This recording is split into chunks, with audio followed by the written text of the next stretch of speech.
This is Josh Wagner. This is my vlog called Still Wondering. As I film this, I'm about 2.5 months away from having lost my wife, Jennifer Stanley. She's in my profile picture with me here on YouTube. At least for right now that I'm doing this, it's my profile picture. I'm doing this vlog as a way of sitting in my grief. It doesn't really matter if people see this or not. I'll make it at the idea of people seeing it. This is my 7th episode doing this right now. I just started a few weeks ago. Today I wanted to talk about patience. Patience, honoring the season that I'm in. As I record this, it's July 27th, and Jennifer died May 7th. So not quite three months, about 2.5 and a little change.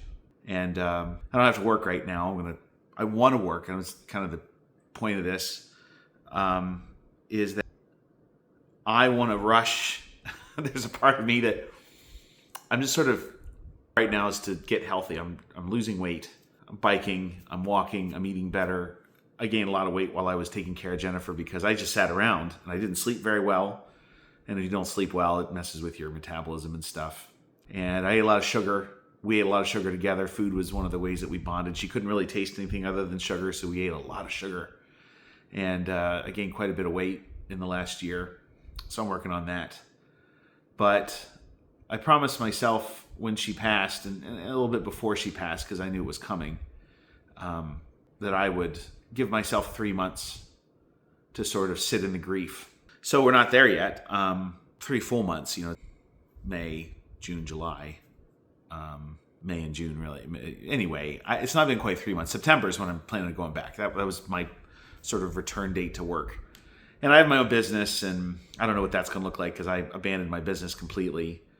But there is a part of me that wants to just get back to work. And I'm wondering if that isn't part of my old pattern of impatience. I'm a very impatient person.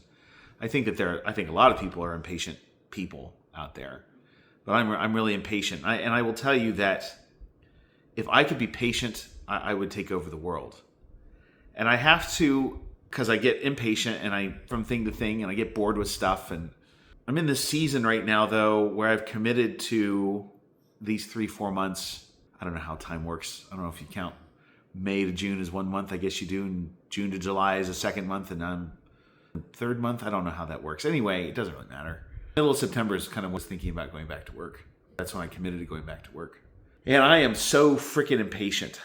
I want to be through the grief. I want to be back to work. I want to be doing something else. It's painful and I don't really have a day-to-day schedule right now, which I'm going to fix that. And I'm a little impatient to get back to work, but it's like I've been an athlete before, not a real big athlete, but I've ran a couple of marathons and half marathons, and I used to lift weights and stuff when I was in college, and I feel like I'm a runner that has a broken leg. And all I want to do is get back on the track. But if I get back on the track right now, I'm just going to break my leg again. I'm going to make it worse. And that's kind of for what I'm going through is I really want to get back to work and I really want to do stuff and I want to create. That's just my personality, which is one of the reasons I'm doing this is because this is a creative outlet that it may change form as I go forward. I don't know. But I need to honor where I am right now. I need to honor where I am right now. I need to honor this season of grief and mourning and being present. Now I have the luxury of not needing to work right now, and maybe you don't have that, but you can do it in your own time. Because I think sometimes, and I know that when my dad died, I did this. I distracted myself from the grief. I couldn't bear the grief. And remember the word patience. This is something that I learned a long time ago. When I was in Latin class, the word patience comes from the word to suffer. We get the word passion from it, and is the inability to suffer. Compassion, which we get the same word from, is to suffer with somebody. So I need to. It's a bit of suffering. It's a bit of suffering of what am I supposed to do? I went on this trip last week to visit her family, which was awesome, and now I'm back here at the house, having to sort through all of her stuff that I pulled out of the RV, and I just need to be patient about where I'm at right now. I will never have this time again to put together, to be patient and to suffer for her and for myself. And it is suffering. It's suffering of the worst kind, but it's also like, as Mark Manson said, the avoidance of suffering is suffering and the avoidance of pain is pain. I want to be in the middle of the suffering, in the middle of the pain, so that I can befriend the suffering and the pain, so it can make me a better person. So I won't hurt myself down the line and I try to run again. And I have to remember that if I am that runner, so to speak, and I just can't get out of bed with a broken leg and take the cast off and start running, I have to walk, I have to do physical therapy. The season for that, and then you can get back to the running. And then you get back to it all at once. It's like when I did train for half marathons, I didn't run 13 miles in the first day. I ran a mile, then 2 miles, and 3 miles. And I get so impatient about where I want to be. And if you're suffering in grief right now, you have to suffer it. There's just no escaping it. And there's a part of me that, like, I'm sitting in the grief, but there's a part of me that just wants to move on and not have to feel it. Not that I want to move on from Jennifer, but I just want to stop feeling bad.